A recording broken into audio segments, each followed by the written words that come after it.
The alien marketplace buzzed with chatter as beings from across the galaxy congregated in the sprawling plaza of Keplara Prime. Every species imaginable gathered here, towering, crystalline Thanxians who refracted light like prisms, gelatinous oozeroids that quivered with emotion, and the insectoid Koziliks, whose chittering language sounded like 1,000 tiny wind chimes. At the heart of the marketplace stood a medical pavilion operated by the Medici Intergalactica, a universal health guild. Among its staff was Dr. Elex Quarvarth, a tall, silver-skinned Venarian known for their clinical precision and unshakable curiosity. Today, however, Quarvarth faced an enigma unlike any they had encountered in their centuries-long career. The patient was a human, a species that had only recently entered the galactic fold. Their ambassadorial ship had suffered a minor collision with a rogue asteroid, and one of their crew, a pilot named Lieutenant Kara James, required immediate attention. She was conscious but pale, clutching her side where a shard of metal had grazed her. "Please hurry," Kara groaned as she was wheeled into the medical tent by a robotic gurney.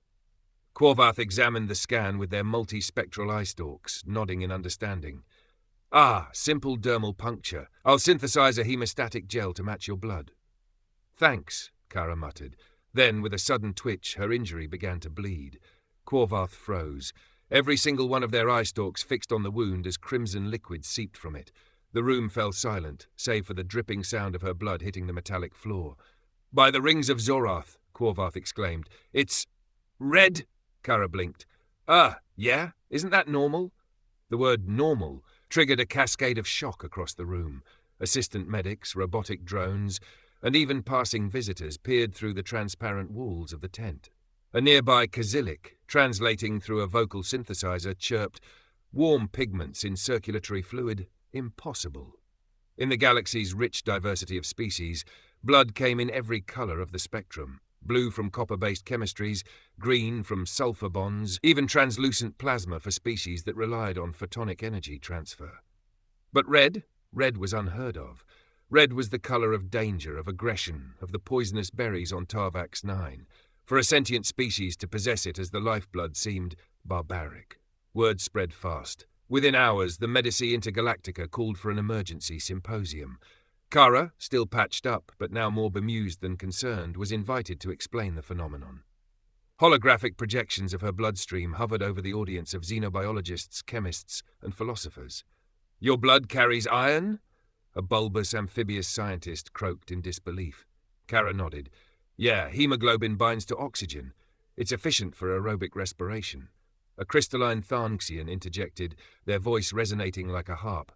"Iron is an aggressive element. It oxidizes, corrodes, destroys.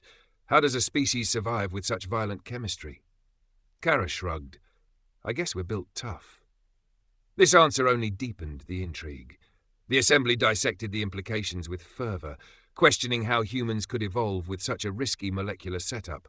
Theories ranged from environmental extremophilia to sheer biological stubbornness. As the mystery of red blood circulated throughout the galaxy, humanity unintentionally acquired a reputation as the Crimson Warriors. Stories spread, often exaggerated.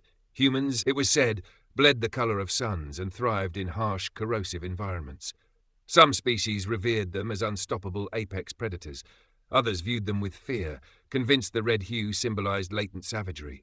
Merchants began selling blood-red human paint as a novelty item, claiming it inspired courage. Meanwhile, poets wove tales of humans who could turn wounds into symbols of resilience. Back on Keplara Prime, Quarvarth sought out Kara after the symposium. They found her lounging near the docks, watching the alien suns set.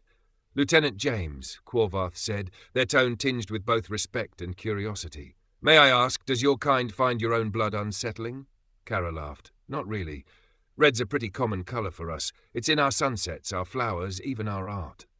Quarvarth hesitated, their eye stalks lowering. "It is beautiful, and yet it is terrifying. Your species carries a reminder of mortality in every drop." Kara smiled thoughtfully. "Maybe that's why we're so stubborn. We know how fragile we are, so we fight harder to keep going." The Venarian doctor pondered this, their silver skin shimmering with thought. "You are a paradox, Lieutenant. Fragile yet unyielding, violent yet harmonious. Perhaps it is not just your blood that is remarkable, it is the spirit it sustains.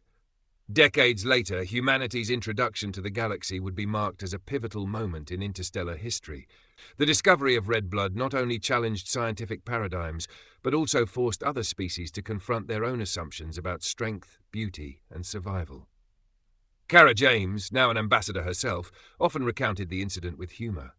Turns out bleeding red isn't just a weakness, it's a statement. A reminder that life itself is a little messy, but worth every drop. And so, humanity's crimson became a legend, a symbol of resilience in a galaxy that learned to see beauty in the unexpected.